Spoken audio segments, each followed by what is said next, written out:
அஸ்ஸலாமு அலைக்கும் வரஹ்மத்துல்லாஹ். தமிழகத்துல கோவை மாவட்டத்துல அதாவது ஹிஜாப் சேலஞ்ச் அப்படின்னு சொல்லிட்டு ஒரு யூடியூப் சேனல்ல ஒரு நிகழ்ச்சி நடத்தி இருக்கிறாங்க.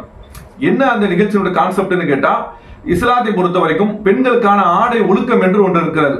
அது கண்டிப்பாக பேணி ஆகணும். அதாவது உடல்ல உள்ள எல்லா பாகங்களுமே மறைக்கப்படணும். அந்நிய ஆண்களுக்கு முன்னால் வெளியில சமூகத்தில் நடமாடுகின்ற பொழுது பெண்கள் சுதந்திரமாக நடமாடலாம், பெண்கள் எல்லா விதமான காரியங்களையும் ஈடுபடலாம்.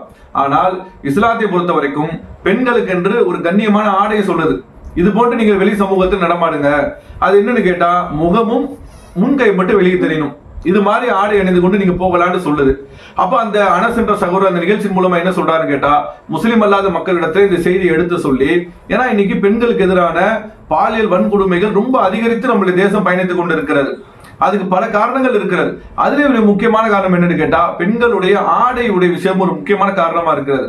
அப்ப அதுக்கு ஒரு நல்ல ஒரு தீர்வுக்காகவும் பெண் சமூகத்துடைய பாதுகாப்புக்காகவும் ஒரு விழிப்புணர்வாக அந்த சகோதரர் இந்த நிகழ்ச்சியில சொல்றாரு, முஸ்லிம் அல்லாத மக்களிடத்துல இந்த ஆடை நீங்கள் அணிஞ்சு பாருங்க, இந்த ஆடையை போட்டு நீங்கள் ஒரு படம் பிடித்து பாருங்கள், அது எவ்வளவு அழகா இருக்கு பாருங்க, எவ்வளவு ஒரு பாதுகாப்பா நீங்க ஃபீல் பண்றீங்க அப்படின்ட்டு எல்லாம் அவர் என்ன செய்யறாரு, அந்த பெண்களுடைய சம்மதத்தை முழுமையாக பெற்றுத்தான் மறுத்தாங்கன்னா ஒரு நிர்பந்திக்கல.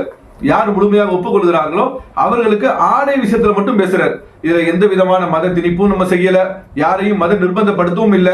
இப்படி செஞ்ச உடனேயே மகாராஷ்டிரால ஏற்கனவே செய்தார்கள் ஆடு விஷயத்துல.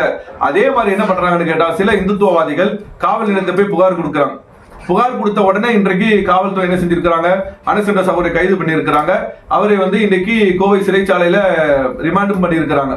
இப்போ என்ன கேட்கிறோம்னு கேட்டா, இந்த பெண்கள் எல்லாம் யாரு அந்த புர்காவை அணிந்தார்களோ முஸ்லிம் அல்லாத பெண்கள், அவர்கள் காவல் நிலையத்தில் புகார் கொடுத்தார்களா, எங்களை மதமாற்றம் செய்ய கட்டாயப்படுத்தினாங்க, எங்களை நிர்பந்தப்படுத்தினாங்க, எங்களை இந்த ஆடை போடுமாறு எங்களை வலுக்கட்டாயமாக எங்களை மிரட்டினார்கள் அப்படின்னு அந்த பெண்கள் புகார் கொடுத்திருந்தால் கூட ஒரு முகாந்திரம் இருக்கிறது.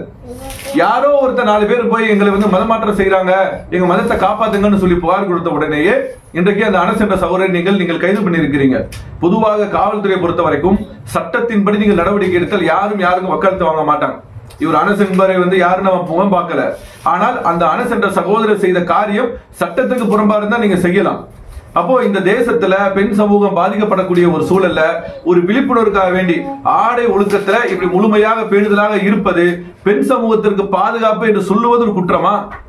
பெண் சமூகத்தை பாதுகாப்பதற்காக வேண்டி இப்படி ஒரு வேலையை செய்வதே இந்த தேசத்தில் குற்றமாக பார்க்கப்படும். அதுக்காக வேண்டி கைது நடவடிக்கை இருக்கும்.